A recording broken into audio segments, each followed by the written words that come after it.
മഹാനായ അബൂ ത്വൽഹ, ഉമ്മു സലമ, മകനായ അനസ് റളിയല്ലാഹു അൻഹു, ഇവർക്കൊരു കൊച്ചുകുടില്. ആ കൊച്ചുകുടിലിന് ആഡംബരത്തിന്റെ പ്രൗഢിയൊന്നുമില്ല. ആ 3 പേർക്ക് ഒരു നേരത്തെ ഭക്ഷണം കഴിക്കാനേ വിഭവസമ്പന്നമായ ഭക്ഷണങ്ങളില്ല.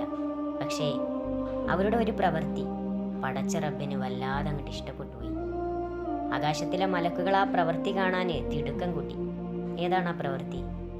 അബൂ ത്വൽഹ ഒരു ദിവസം വീട്ടിലേക്ക് വിശന്ന് വലഞ്ഞ ഒരു അതിഥിയുമായിട്ട് കടന്നു വന്ന ആ രാത്രി ഉമ്മു സലമ ഇങ്ങനെ ഭർത്താവിനെ കാത്തു നിൽക്കുകയാണ്. ആ സമയത്താണ് ഭർത്താവ് ഇങ്ങനെ വരുന്നത്. കൂടെ ഒരു അതിഥിയും കൂടി ഉണ്ട്.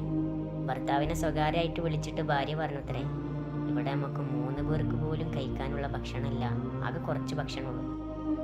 അപ്പൊ ഭാര്യ തന്നെ പറഞ്ഞു കൊടുത്തു തരേ, നമുക്ക് എന്ത് ചെയ്യാ, അതിഥി ഭക്ഷണത്തളികയിലേക്ക് കൈകുത്തിയാലേ കത്തിക്കൊണ്ടിരിക്കുന്ന വിളക്ക് അങ്ങോട്ട് ഊതിക്കെടുക്കുക.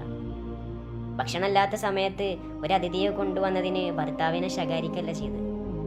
അതിഥി ഭക്ഷണത്തെളികയിലേക്ക് കൈയുത്തി ഉമ്മു സലമ വിളക്ക് ഊതിക്കെടുത്തി. ഇരുട്ടത്ത് നിന്നിട്ട് അതിഥി ഭക്ഷണം കഴിച്ചു. ഇരുട്ടിന്റെ മറവിൽ നിന്നിട്ട് ഈ 3 പേര് പട്ടിണി കടന്നു.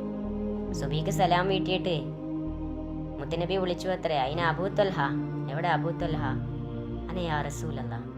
അബൂ ത്വൽഹ, ഇന്നലെ നിന്റെ വീട്ടിൽ നടന്ന അതിഥി സൽക്കാരം പടച്ച റബ്ബിന് വല്ലാതെ അങ്ങോട്ട് ഇഷ്ടപ്പെട്ടു പോയി.